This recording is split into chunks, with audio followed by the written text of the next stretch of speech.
Okay, we are live. Awesome. Good afternoon, everyone. Welcome to Meet the Masters. Tim Watson here, joined today by Master Nick Acri. Hello, sir. Welcome. Hello. Thanks for having me on today. Welcome to Meet the Masters. Oh, thanks for joining me. How's it going, man? It's going well. It's one of those weird things where, I'm used to seeing my Region 8 friends, I don't know, at least 4, 5, 6 times a year. And, outside of some of the people that I've seen for dawn testing, I haven't seen, it's been over a year since I've seen a lot of people. So, yeah, I'm very excited about the clinics coming up to get at least some of that back. And then hopefully things will start picking up. Yeah. So talk to us about how was your year since, March of last year. What does your year look like?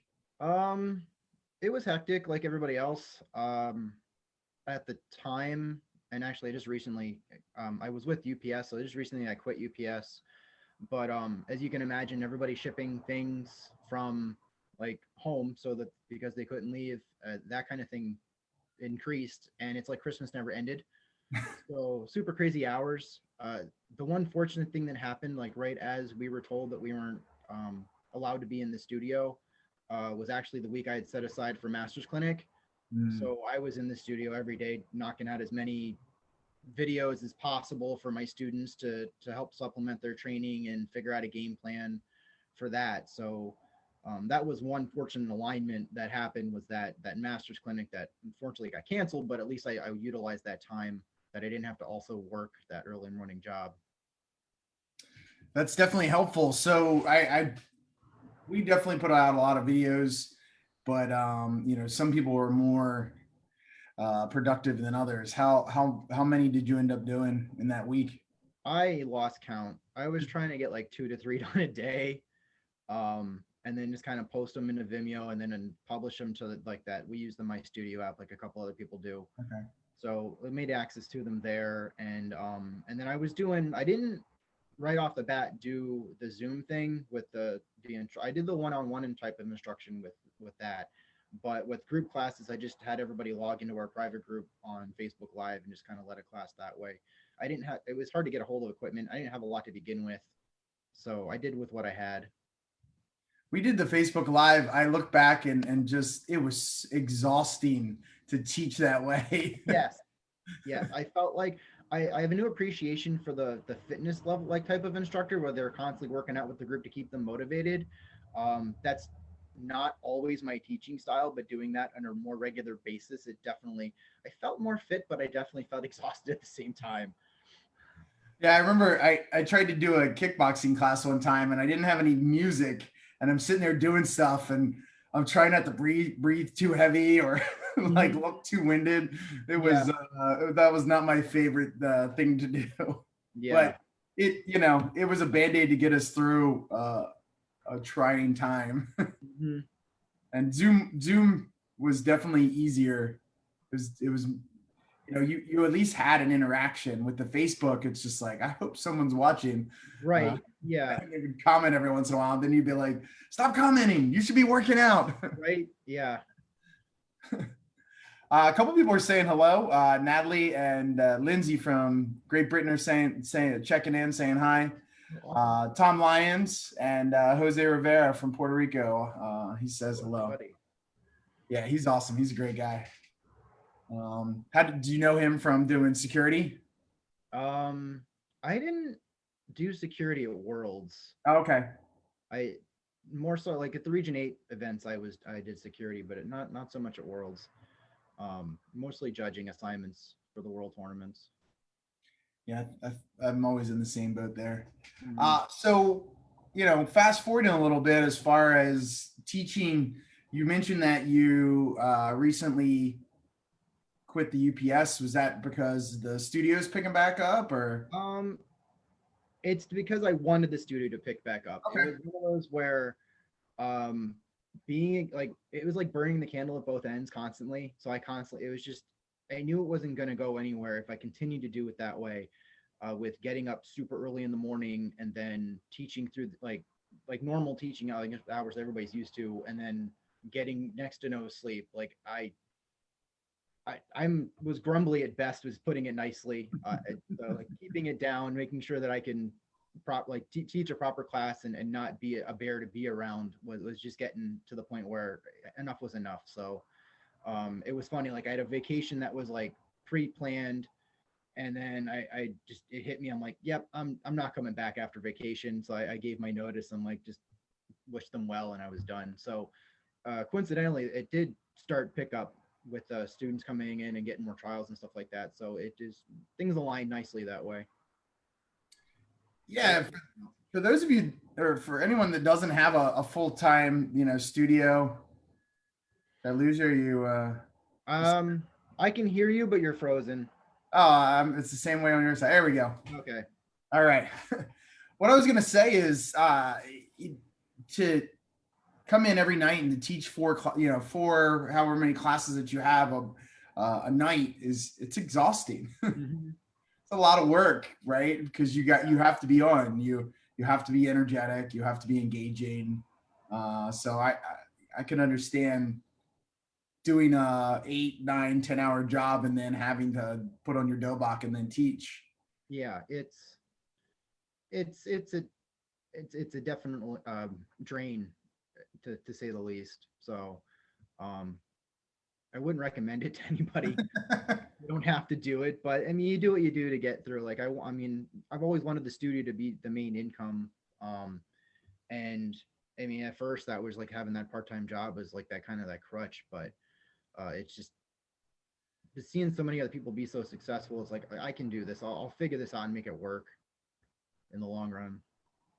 Now, as far as classes go, are you teaching? What's the earliest you teach? The earliest I start is 4:30 right now. What about age? Age 4, we teach as young as 4. Oh, okay.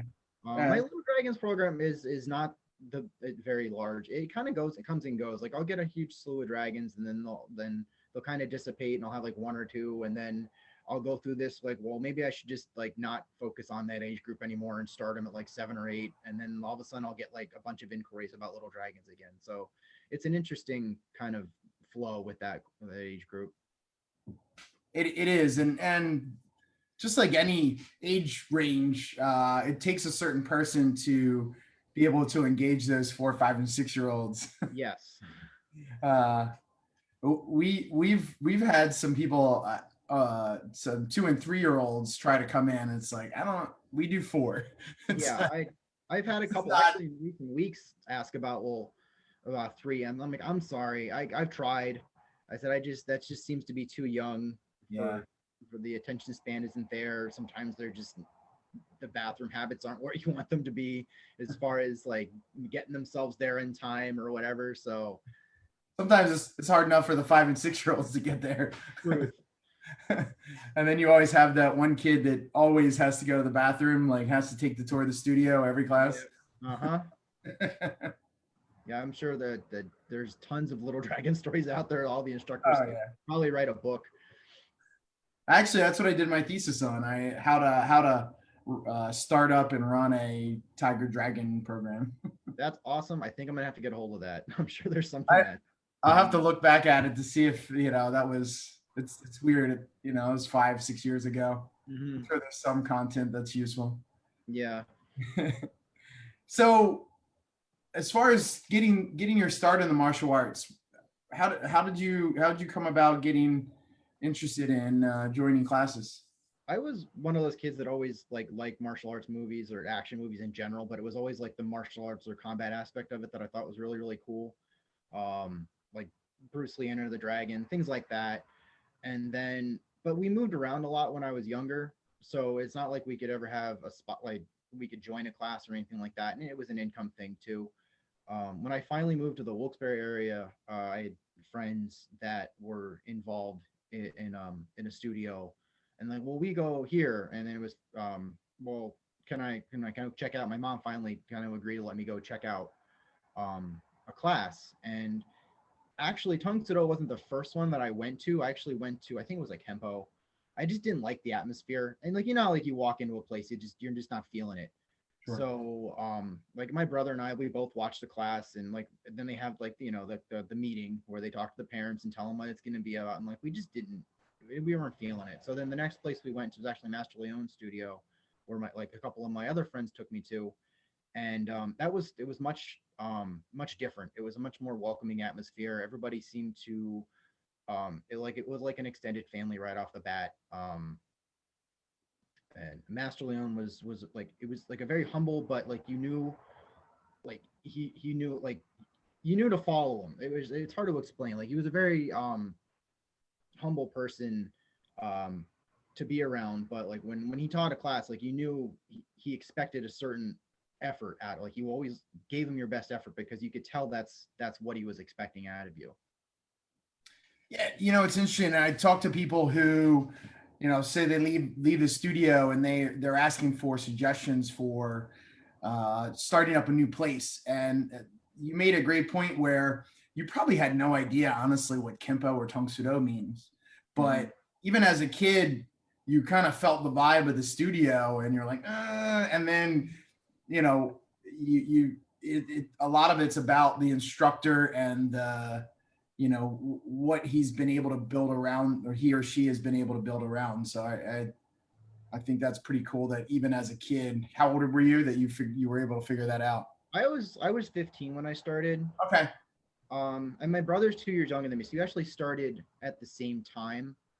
But what happened with him is, as he got older, and I think it was green, we both made it to green belt, and then he was getting interested in football, and then something happened where, no, yeah, he actually broke his leg, and he was very competitive, so he didn't want to be left behind, so he had that, like, I'm not going back there, Nick's ahead of me now, and I'm in football, so. And so he continued on with football through high school and college, and I just continued with martial arts the whole time.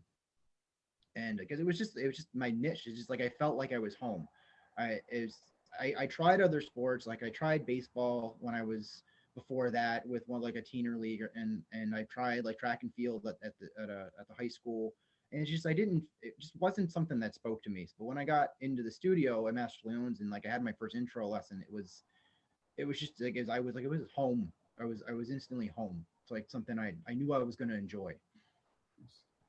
Now, this is probably something I should be better at, but home for you, you said Wilkes-Barre. For those of you who don't know, it's in Pennsylvania, Correct. kind of in the middle of Pennsylvania, basically. Well, it's kind of labeled as Northeast Pennsylvania. Okay, gotcha. Yeah, we're in the Northeast Pennsylvania area. My studio's in Kingston. Um, so that's a little bit like, that's across the river. So it's in the same general area. If those of you that are familiar with Scranton, we're about 30 minutes ish from Scranton. So if you watch The Office, like that, where that's based out of, like that's where I live near. There you go. Kind of funny, So like, where's Wilkes-Barre? I'm like, do you know where Scranton is? Oh yeah, The Office. Yes, that's where I live, in The Office. You got me. So Pennsylvania towns. yeah, right. I remember when we had the tournament up in Scranton. That was the first time I'd ever been up that way. Yeah, that was actually held at the place that I went to college. It was held at the University of Scranton. Oh, But yeah, I was familiar with it on to begin with. I think that's why that was, well, it was, I think at the time, Master Conrad was part of the setup committee, so by proxy at that time I was expected to help out with that as well. a couple more people saying hi. Brian Ormison says hello. Bowley from oh man, I'm blanking on the country. Is the new studio from the region from South Africa. Ian Crook says good evening, and Christina Olson says hi from California. Awesome. I'm actually excited. I'm going to be talking to her next week. Very cool. Spoiler alert. Yeah. So, you're 15. You start with Master Leone. What was it about training, or what was training back then with him that drew you to it and made it kind of your niche? I don't know. It's hard to describe. It's like my first intro. I kind of like remember of going in there. Like Master Leone introduced himself, and then like he was teaching a class, but he liked the beginning students kind of take them off the side with one of his black belts and have them go over like a few things before they join the rest of the class so that they're not like totally lost, which makes total sense. It's kind of like I still do that to this day. Sure. Um, and I remember the black belt that he had was, his name was John Bindo, and I think some people that have been around for a while might recognize that name, because I also remember him telling stories where he used to actually go to fishing trips and things like that with Grandmaster Shin. It's like, so he goes relatively far back, but it's I can describe him as like a very tall. He was very tall and very grumbly, but it's like, okay, I better listen to what this guy's telling me, because like if I don't, I'm gonna be in trouble. So it's like, but I didn't feel, I don't know, it was scared, but more respectful scared than anything else, because like you could tell again he knew his stuff. If the master instructor told you like he's gonna set you out to the side with this black belt, like this guy must know what he's doing. But classes were just, he worked really really hard, and you were just pushed to what you thought was what your limit was, and then when you realize like I did that, like that's awesome. Like so we would just like marching drills up and down the floor, um just calisthenics, like like we usually do for testing, jumping jacks, push-ups, the like going through our forms or one step sparring. um Classes at the time were about an hour and 15 minutes long at his studio, and he only had them 3 times a week. He didn't have this like a long week schedule. It was Monday, Wednesday, Friday. And it got to the point where my friends knew like don't bother me on the during class time. I'm not gonna go out and hang out with you. And if it's like right afterwards, just expect me to be sweaty, because I'm gonna go. Like, I'll meet you anywhere, but if you don't give me time to go home and shower, then that's your fault. So they knew at that point like that was like where I was gonna be for that. Um, and then what eventually, as I trained all the way until Edon with Master Leon. So so what else can I say about that studio? It was, Well, wow. what are some of the things that maybe attributes that you took from Master Leon now that you use as a teacher, or that you try to emulate, from him? Um, I try to make sure, like even like when I teach my students, that like I want them to do their best on their own without me having to push them so much. Like so like things like, well, this is what a stance should look like. So like you should feel like you want to work harder. So like, and he always had this way of like, you knew he expected you to push that front stance, or punch as hard as you can, or do this many kicks as hard as you can, and improve each one little by little. So I really try to impart that on my students, that it's really their responsibility to get better. Like I'll show them the way, but like I can't force them down the path, kind of thing. And he was really good at doing that, and I try to emulate that the best I can. I love that you said that, because I've been trying to do that a lot lately on my end. We had GUP testing the other day, and I had them, was like, all right, everyone show me a front stance. Everyone show me a horse stance. Mm-hmm. All right, everyone show me a good fighting stance. Excellent. You did them as best as you could. I want you to make sure you do that in everything that you do. So I love, like I said, I have been doing that a lot lately as well, where it's just like, how to do this stuff. You just got to remember to do it, and do it all the time. Mm-hmm. It's hard. It's hard as kids, especially kids, Right. to, focus and be hard. And even adults, where you got other stuff going on, and it's not always easy to give 100%. So, mm-hmm. And when I try to point out like the feelings that they get when they do those things. So like, look at that stance. Look at how awesome that is. You weren't doing that last week. How much better does that feel? Or I found another trick is, if you point out like a kid that's doing really really well, it's like, oh, look at that stance, like awesome job. And then the rest of them, like they have that internal competition where it's all of a sudden like the whole class is just whoosh, and they all drop into this amazing front stance, or do this amazing form, because like you pointed out that one person did an excellent job, and then all of a sudden like the whole class is just on fire. right. Jedi mind tricks, if you will. Was there anyone back when you started with Master Leon up to through Edon that was that person that you trained with that kind of pushed you to be better? There were a number, like a number of the black belts already that were there. Just they were just awesome. Like they were hit with him for a while. They were already like had the habit of things, and it's just you saw like the what you wanted your goal to be, and you tried to just emulate it the best you could. And obviously, as like a white belt, orange belt, green belt, whatever, you're not gonna be as good as that black belt, but just trying. So that's why I like the mixed classes for like at that time were awesome because you knew like where you were going by seeing the groups ahead of you. So there's a couple that kind of like that Mr. Bindo, he stuck out. Um, there's another student that he was an Edon at the time, was like super quick, had amazing kicks. Um, there's a student who was a black belt when I got there, but he was around my age. That again was amazing, and he was getting into other like other weapons like the Kama and stuff like that. And he was amazing. There was just so many amazing people there to begin with to model after, and you could tell. And then by seeing that group of his leadership, like you could tell how awesome of an instructor he was because he didn't have to say anything. Like you saw his students. You mentioned weapons. Were you into any weapon training then? Or did you do other than the staff, obviously? Other than staff, so I remember at one point Master Leon said like we should start like specializing in things. This was getting like towards Edon and like after our black belt, and I think he was really trying to spark that like that self-study type of thing.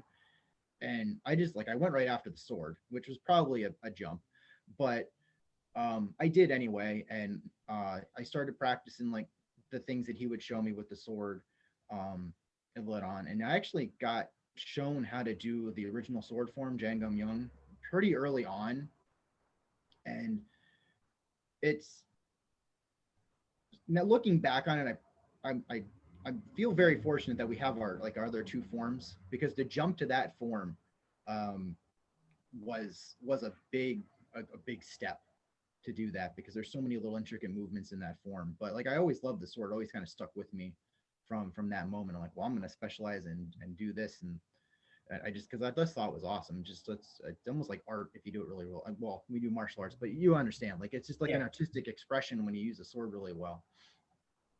Yeah, I remember when, for those of you who weren't around back, I don't remember, 2005, 2006, before then, the Third Degrees did a very long sword form. And all I ever tell people, is they're like, well, what was it? I was like, it has a roll in it.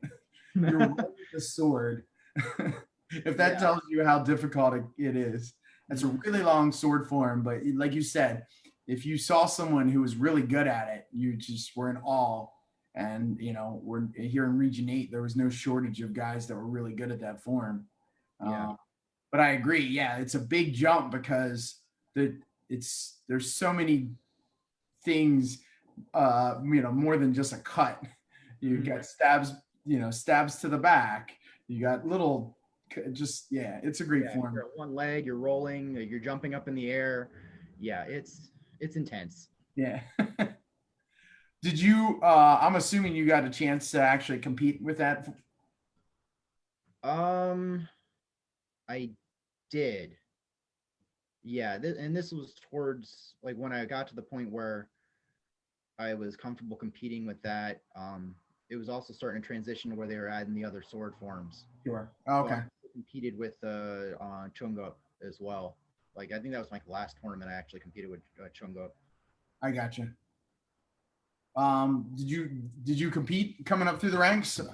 I did one tournament when I was a red belt at Master Beams, that Red Rose tournament, and then I didn't compete again really until I got to first on, and it was just I was never big into competition. Like I like in the martial arts for kind of like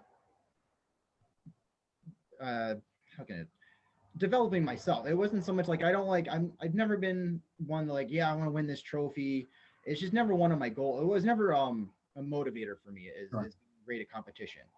So like after that first tournament, like it was fun. Like I like the sparring, doing the forms was a little nerve wracking, but it was a nice experience. But then I didn't really compete again until first on, and that was I remember it was Fernwood, and I was I think I was there already. I was going to be there already for the promotion ceremony because that was like right after a Don, like for Don promotion. So I'm like, well, I'm going to be there anyway. I'm going to compete. So then I just started competing in every tournament that came up from then on.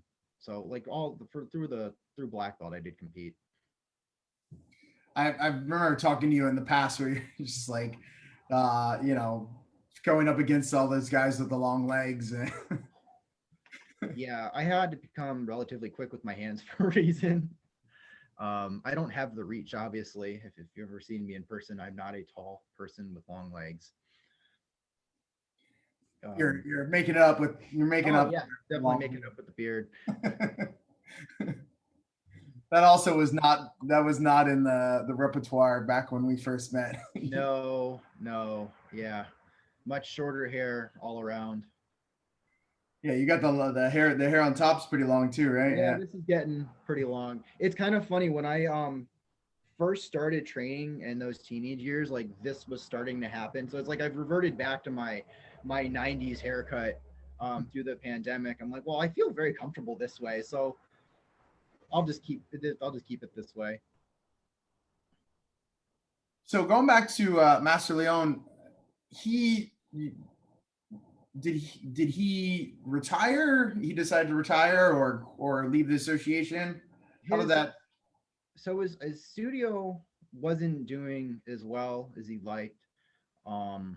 So I remember it was right before my EDON test, and he sat me down in his office and said that after my EDON test, he's gonna close the studio. So I mean that was heartbreaking, obviously, because that was like where it all started. But I mean I understood. I mean it's like a business. If he's not like he didn't want to be losing money on what was like on his studio, and I think he was a mailman. What was his profession? And so at my EDON test, I met Master Conrad. So he made that introduction because it wasn't too far away, and I was going to be going off to college in that area anyway. So he introduced me to Master Conrad there. And so after the promotion, the test, when he closed the school, is when I moved on to at the time it was Scranton Karate, or they changed the name to Northeast Martial Arts eventually. Oh, okay. What else? Do you still do you still keep in touch with Master Leon at all? Not as frequently as I like to. Coincidentally, he actually lives across the street from me. So when I'm walking my dog, like I'll see him, we'll wave, or we'll exchange comments every once in a while. He'll message me on Facebook now and then. I know, like when he first closed, he kind of gave himself a break a little bit, and then he started helping out other studios. Like I think he was helping out Master Heiss for a little bit, and he was going to Master Fernandez's school and helping there every once in a while. And then eventually, now and then, he would stop at Master Conrad's school, and then he just kind of stopped and then faded out after a while. Gotcha. How long did you end up at the Conrad's studio? From EDON until my invite to Sadan. Okay. So until my first invite to the Masters Clinic was right about when that stopped. It's interesting. I saw them obviously at many tournaments at black belt camps and the like, but I never got a chance to work with either Master Conrad. Honestly, I was training with him. He had also like a very strong knowledge base. Like he knew like a lot of stuff, and he had a way to communicate it so that like you could pick it up relatively easy. I was like instant uke in that school.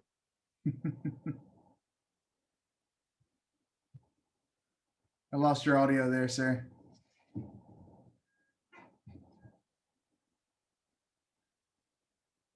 Let's see. You there? Yes. Oh, there we go. A little bit of freeze. So it happens when you live out in the middle of nowhere. Yes. So we were talking about, for those of you who don't know what uke means, is basically the guy who gets thrown about When you're teaching and you're saying something, all of a sudden you need to you need a visual, and you say, "Come here, Yeah, Nick, come here." lots of falling, lots of tapping, but it made it. I feel like it made me a better instructor because then I could describe to somebody that I was trying to teach those movements to, like, this is how you should feel when this happens. So like that additional input um, helped me able to communicate those types of things to other people a little bit easier for me. Absolutely, because the instructor can say one thing, but they're saying it. It's like, yeah, he said that, but I also felt this. Mm-hmm. Like, there's this indescribable pain in my wrist that he didn't Right. mention. That, yeah, you got my elbow, but also my hand felt like it was about to be ripped off too. Mm-hmm. And I absolutely, those little details help when you start to teach as well. Right. Um, So in the process, you trained in the Conrads, you taught other places too, right? Yeah, I taught for a little bit at Master Harsh's studio at the time he was opening up a studio at his second location in Holly. So I taught at Elite for a little bit. Um, but and then after Elite, I that's when I opened up my own studio. Awesome. And what year was that? Oh geez. Come on, you got to know when your studio opened. My studio actually was 10 years this past January. Okay, So there you what's that, go. So you knew. 2011? Awesome. Well, Yeah. congratulations on that. 10 years. It's kind of hard to believe that that's it's been that long. Yeah, it's just when time goes by like that, it's just incredible. Like I was looking at um like when I started and I'm like, wow, this June will mark my 27th year training in Tung Sado, which doing anything for that long is just crazy to me, but here we are. Yeah, it's and the place that you started in, I've never been to your current location, but it was the place you first started in was pretty small, right? Yeah, so when I first opened, I was sharing space with a fitness studio. So they're like, here's the floor you can use on these time slots. I'm like, okay, cool. So I built the student base up. Something happened where they were moving, but like the terms weren't something that was like we were agreeable to. So I decided to find another spot. And then I was in again a not much bigger location, but at least it was my area to Mhm. utilize. And I was there for the majority of the time, right on the main Ave, next to it, like a jewelry store that got some pretty good traffic. That's been around for a long time. And then for the last 2 years, we moved to a more updated building. The floor space isn't much bigger, but there aren't like poles in the middle, so it looks like the floor space is bigger. It's definitely helpful Yeah. not having the poles in the middle of the floor. Yes. You're I think you're about 3 hours or so from me. You mentioned some of the studios earlier, like Master Heiss and Master Fernandez. Are you fairly close to those people, or Um, ish? it's not. It's ish. Yeah, I would say like 45 minutes to an hour. I'm probably closer to Master Robinson in Tunkhannock. He's. Gotcha. I would think him. Holly's still a little far away, so I guess I'm smack dab in the middle of a like that, maybe surrounded by some other studios that anywhere from I don't know 30-40 minutes to up to an hour. Do you ever get the chance to train or work out with those guys? Um, it's been quite some time since I've worked out with Master Robinson or Master Fernandez. I went and a long time ago helped Master Heiss out with a gut test. Gotcha. I haven't been back to Elite in quite some time. Yeah, I keep one of these days. I've told Master Robinson for years that I need to come up his way, and I need to just do it. Yeah, Stop making excuses. yeah, I have to do the same. It's like one of those I tell myself I don't have time, and I'm like really do I not have time now? I'm sure I could make some time to go visit and get trained by Master Robinson. Right. So coming up through Region 8, you obviously, I'm sure saw and got a chance to say hi to Grandmaster Shin. Could you share some stories of maybe the first time you met him, or some of the stories coming up through the ranks? Um, I think one of the first times I can remember like interacting and like a meeting with him was when I was at Master Conrad's studio and he was going to visit Master Conrad. And if I remember correctly, I was supposed to go meet him at a certain location, help him follow me back to the studio. And this is before like cell phones were a thing. And I guess Grandmaster Shin was ahead of schedule and just like went and figured out how to get there. So I'm like waiting for Grandmaster Shin. So then when I get there, Master Conrad kind of was like, yeah, he doesn't wait for if he's ahead, it's like he's just gonna go and be where he needs to be. I'm like, okay, sir. So I felt embarrassed, but at the same time, he's like, no, he's like, don't worry about it. Like he was ahead of schedule.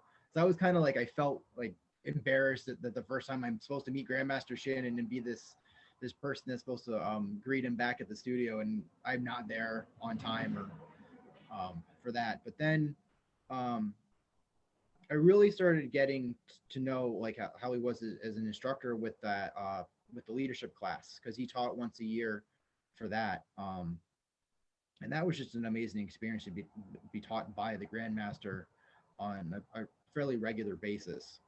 And those original ones were at the original headquarters in Philly, which was that was an interesting, very cool experience to go to that class on a regular basis. Were you in the group that had to run barefoot in Philly with Master Casarano? I like missed that by like a year, I think. I heard the stories on the way down with the group I traveled with, because I traveled with Master Harsh and Master Fernandez and Tom Sakula and sometimes who else? But yeah, we had a group that we traveled with. Yeah. And it was like, yeah, I heard those stories. Like, yeah, we had to run. I missed that by a little bit. I heard the Master Beam stories that I missed, some of those brutal workouts that he gave. Yes. Yeah. Master Harsh shared the story of getting there late and yeah, I heard that on the way down. And I'm freaking out. I'm like, oh God, because like like Philly can be some brutal traffic, and I'm freaking out. I'm like, oh, do I have time to pee? Like, I don't know. I'm just getting my uniform on, hope for the best. It's like it was like one of those like you hear all these intimidating stories and not know what to expect when you get there. That's right. And then when you get there, everyone's super nice, and it's not nearly as bad as you thought it was going to be. When you were talking about Grandmaster Shin, so one of the funny stories I have from him was actually in Scranton that year where we had the tournament, and Aaron and I are walking from the hotel to somewhere, and all of a sudden we hear a horn beeping, and we look back and it's the association van, and Grandmaster Shin's waving out the window, going, "Dr. Cataldi, hi, Dr. Cataldi." He's like waving Aaron down, and then he pulls over and talks to us for 5 minutes. That was something similar to that. Is kind of the first time I realized like he actually knew who I was. Like like I always just go to class and train. That's kind of how like I learned. Like Master Leon, it like his thing was like go to class, you train your hardest, and don't worry about what anyone else is doing. Just find your place on the floor and go. So like I always kept to myself in training. And I remember one time pulling up to a leadership class, and he had something that he needed brought in. And as I'm getting out of the car, I hear my name. I'm like, where is this? And it sounded, I knew what it sounded like. I'm just like, why is he, who is that? And I realized it's Grandmaster Shin calling me over to the van. He's like, you pick this up and take this into the, yes, sir. So I didn't realize like, like he knew who you were. And that was like what I always found amazing about him. Like all of the people that he led and taught, like he knew who you were and what you did. Yeah, it's always funny when you start to realize it's like, Grandmaster Shin's at a whole other level. I don't know if I ever actually had a time where he, said, "Hey, Tim, come over here." But I do definitely remember when some of the higher masters are like, "Oh, that's Tim Watson." It's like, wow, Master Casarano knows who I am, or Master Robinson, or any of those guys. Yeah. That you look up to. It's like, holy cow. And then you get to sit with them at black belt when you remember the first time you got to sit with the masters at black belt camp. That was, yeah, interesting. It's a very humbling experience. Yeah, because sometimes and I'm sure they're probably the same way. You're like, oh yeah, I get to sit with him too. Mhm. Or you're like, oh man, I got to go sit up there. um, so outside of Tong Sudo, what are some of the things I know? You've only ever trained in Tong Sudo, but you've got the opportunity to train. Did you do some of the Silk and Steel stuff back in the day with Master I never Molinar? got a chance to do that. I've always wanted to. It just didn't. It just never lined up that way that I could do those things. Gotcha. Um, I went to a guard with Master Molinaro. Um, that's an awesome experience. Anybody that got was able to do that, or when it gets a chance to receive his instruction. I know he's taught a couple masters clinics. And like it's just an awesome clinic with all the applications that he has that he shows for our youngs.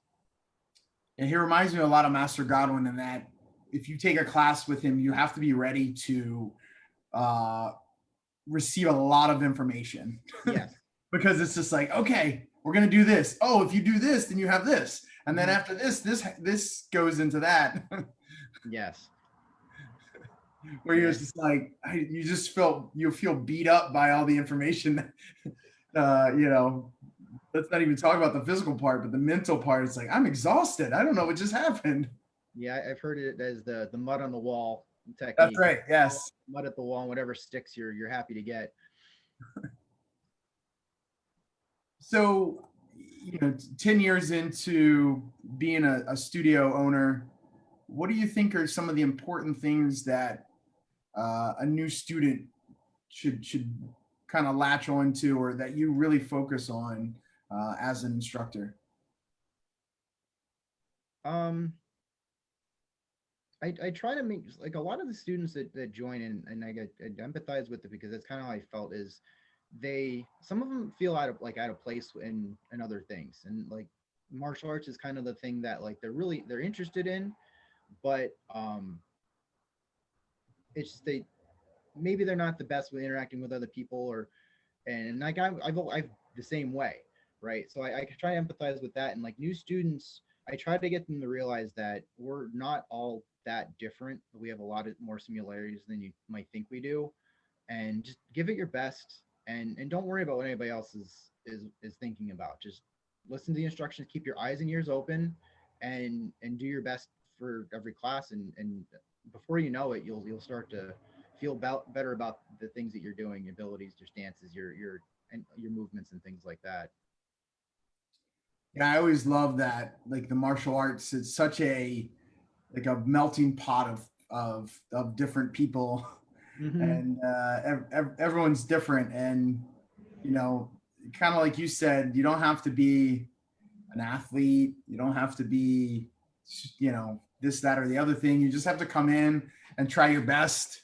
And that's good enough. As Mm-hmm. long as you're trying hard and doing your best in class, it doesn't have to be as good as the guy next to you. It's just the good, the best that you can give out. I think that's one of the things that makes what we do kind of special. Yeah, it's like do your best and be honest about what you feel like your best is. Yeah. And I think that's another like that comes through training and discipline. Obviously, is like was that something that was that really like my best can or can I get maybe a little bit lower? And that's that constant like little incremental changes here and there that I think that and that's probably another thing I would advice I'd give to newer students is like don't worry about big things. Worry about little things like are you doing this one little thing a little bit better each time and then it turns into a big thing. So instead of like trying to get this whole chunk of like I want to get this form looking perfect, like pick a piece of the form and make it look better, or maybe just the front stance or go back to basics. um like when some people have trouble with certain kicks and like some of the ones that look difficult like the jump spitting ones and things like that, look, well, let's go back to basics. Are the chambers there? Are the pivoting is the pivoting the correct way? Like if you start making those little incremental changes, that big thing happens. And it's just like how we train now, right? Like we don't yeah, we want to get to black belt, but I don't like jump to black belt. I go and I those incremental stages, white belt, orange belt, and so on and so forth. And then next time, a couple of years later, you look back and like all these belt colors have changed, and all you've done is gone to class and put your best effort in every time. Yeah, absolutely. And at the time, I remember going back as a color belt, and I was constantly wanting to learn the next form or get to the next belt. When you look back at it, how long did it take you to get to your black belt? Ugh. Um, it was at least 3 years. Right. So if you look at it, 3 out of your 27 years, you were a color belt. Yeah. It's Yeah. kind of crazy to think of it that way, but that I think that's a perspective that some people don't appreciate. Like, you're a color belt, you're an orange belt or a green belt or a brown belt for what, 6 months tops. Hmm. And and what's funny is that's the basis of your training, is those years. And just, I try to tell people all the time, like, it's okay, just slow down. Hmm. Grand scheme of things, if you keep training, this is going to be a really small part of your journey. Yeah, one of the ways I've kind of I describe it to students in like two different ways with our foundations. Like the one way I like to use the Lego analogy is like you get your base set of Legos and you can build some pretty cool stuff, but if you don't have your base stuff, like you can't build bigger and bigger things. So as you gain skills, you get more Legos and you can build cooler stuff and other things that you do and that you enjoy to do. Um, so like by black belt, you've got this huge kit that you can do all these different things with. But without that foundational kit that you've gained through your gut ranks, then those things wouldn't be possible. And then the analogy I try to give them is as a color belt, I'm handing you tools and teaching you how to use those tools, like what each tool does. Here's a screwdriver. This is what you should do with it. And then at black belt, it's time to start building stuff with it. So like you have all those foundational things and what each tool does, each block, each kick, each stance is supposed to do. And then at our black belt stages, then we're building a birdhouse or we're building a little cabinet or we're doing this and look at all this stuff you can do. And it's like how many times have you heard like black belt is just the beginning? And I try to emphasize that with like if you don't have those foundations though, that beginning isn't gonna happen. It's so but I try to make as many analogies so it kind of clicks somewhere with people as possible when I'm teaching. Yeah, I do the same thing. I sometimes I try not to beat people over the head with the same thing over and over again. But like kind of like you said, I say all the time, if you look back, I got my I got my fourth degree black belt in 2016. Like I got my third degree in I think 2009 or something like that. Like my now I feel like my my training now I could kick the guy who was a third degree black belt whatever 10, 12 years ago. Like I'm just such a better martial artist now. I might be a little slower, but Mm-hmm. I feel like I'm way smarter. I process things way better. And that's just from third to fourth degree, not even talking like if you even go back farther than that. Mm-hmm. And it's like you said, it's a process. But honestly, 27 years is kind of crazy to even think that someone can focus on something for that long. What do you attribute to that, to the longevity in martial arts? Um, I don't. I just like I don't get bored with it. I always find something that I enjoy about training, and it's with everybody. I'm sure it happens that like your focus changes throughout the years, but like you're always going to find something awesome about what you do. And I think that's important for anything you're passionate. Like if you're passionate about doing something, you need to constantly find something that like keeps you going with it. Like when I was a younger student and in my teens and 20s, I thought those high flying crazy kicks would do. Like we try to kick the bag like three times before landing and stuff that I now I'm looking back, I'm like, that was dumb. Like I'm never gonna use that, but it was fun, right? So like you do those fun things when you're young and you test your athletic ability in that way, and then as you get older and my focus changed. I'm like more of a self defense thing. Like how can I protect myself in this situation? What does this movement do, and what doors does this open up? I'm really into looking like at how each of the forms works now and picking apart those things and like I I don't stop finding things to examine and look at. And as I train more and more and I see different and get exposed to other martial arts, you kind of realize that as you get more experience, you realize that they all kind of merge together after a while, because they're all linked, and the human body only moves in so many ways. So it's just like finding those connections is fun. You recently, I don't know how long it's been, you've started to post videos of you doing various forms on Facebook. What's been the motivation to put your forms and training out there? For me, it's accountability for myself, because like you as an instructor, like I'm sure you can attest, like you get in that rut where like you're so devoted making sure your class is awesome, but then you're not taking time to train for yourself. So I felt like if I commit to like Forms Friday or whatever, like it's Fridays I try to post them, then obviously if I'm going to put it out there for the world to see, I want it to look good. Well, that's going to make me train. So um, I set my camera up and my phone up, and I just do the form. I review. I'm like, okay, I can tweak this, and then I do the form again. I'm like, okay, I can tweak that, and then like what everybody sees is obviously the final result of me training for hours to get that form down. But it was just it was a way for me to force myself to make sure that I'm working on like forms for myself again. So mostly an accountability thing. And plus, we're supposed to lead by example, right? So if I tell my students I'm training, and now I can go like, look, there I am, right? So here I am on screen. I'm training there. So like if I tell you guys to go train at home, what do you think I'm doing? Like this is my time, and I'm taking that time to train. So it's also a way to lead by example. It is showing rather than constantly tell them to go do the thing. Like, look, I'm doing the thing. Like this is how you get there. Yeah, it's also a great training tool. And I say this to people sometimes, like I could tell you that you're doing something wrong 20 times. But if you can look, if I can go, see, this is what I'm talking about. Like this is little details. Or if I tell someone, it's like, go videotape yourself and watch it. And they'll come back and it's like, oh, I saw that thing that you're talking about. It's a great resource that if you are out there and you haven't done it and you want to improve, and maybe you're still not getting out to the dojang as much as you can, or much as you want to, from COVID, videotaping yourself is sometimes it's a smack in the face reminder Yeah. that you need to focus on things a little more.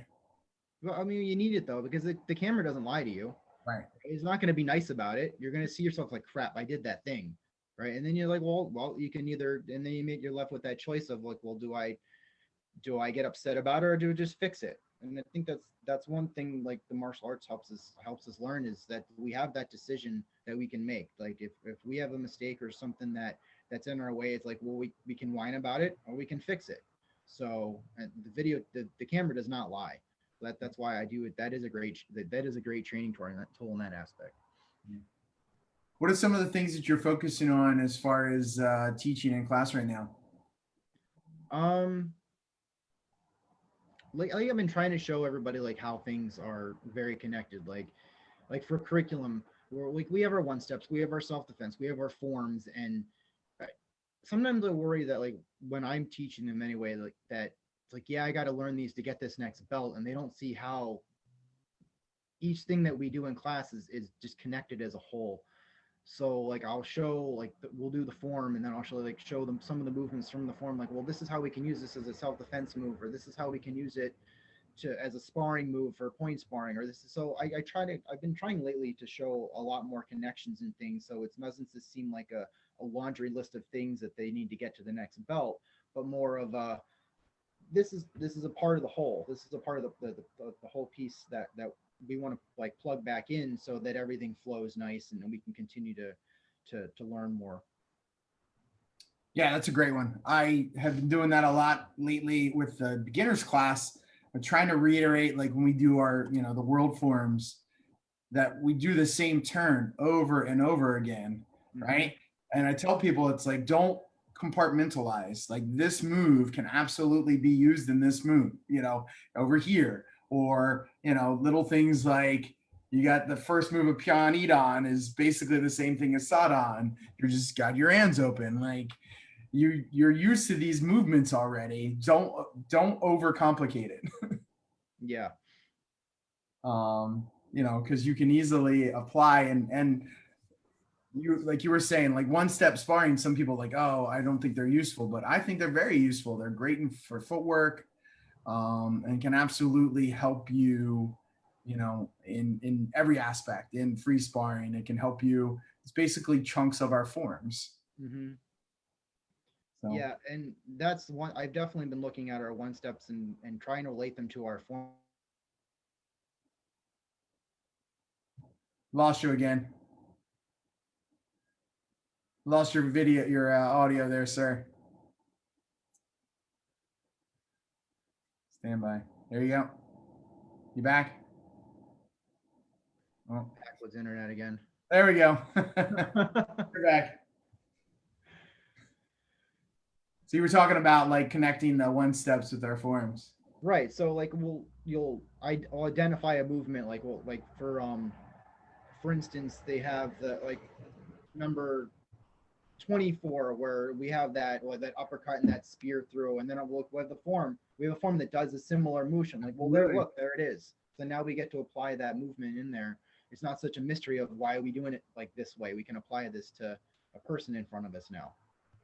And Absolutely. I think rather than just leaving it as like a requirement, I think that makes it if people don't know why they're doing something, I think it makes it very difficult to learn it. So I've been trying to give the why that we do things and connect the things to break down that barrier of just making it as something that they have to learn to get their next belt. Which, if that's going to be your attitude, it's going to be very difficult to move through each rank. Like you have to find out, and sometimes you do have to kind of figure out what your own why for things is, or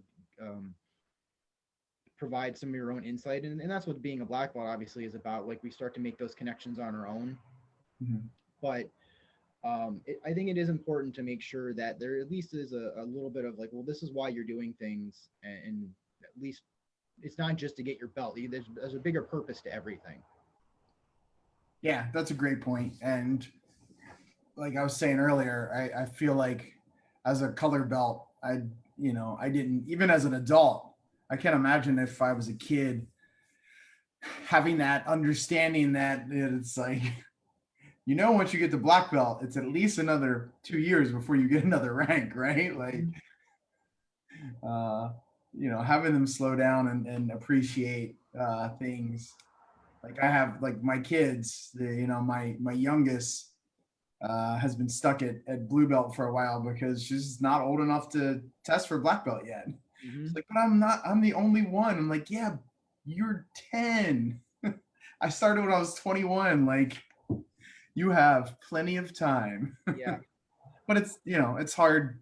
It's hard for kids to understand that, especially one that has grown up in Tong Sudo. Right. And I think those standards are important though.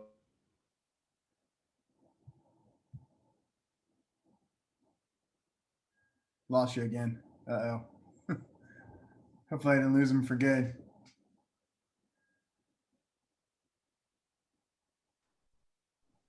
You there? I think I'm gonna go down in history as your most frozen interview.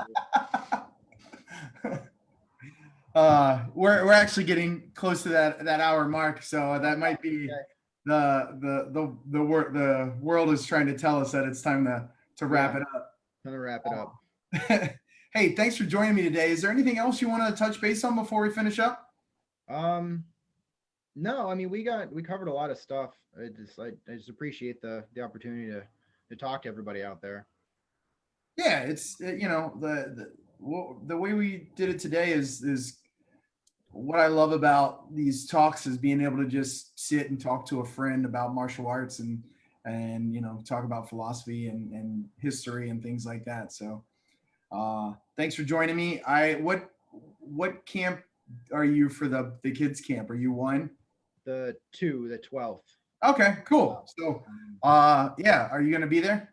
Yeah, I'll be there. I have a few students going to that, so I'll be there. I think Master Brown asked me to teach, so I think he has me teaching the Irans or something like that. Excellent. Well, I'm excited though. I'm excited to get back in front of a larger, just see everybody again. Like I said, I'm super excited the clinics are making their way back. yeah, I agree. I won't be able to make it to the adult one, which I'm bummed about, but I will be there for the 12th, and I look forward to seeing you, sir. Awesome.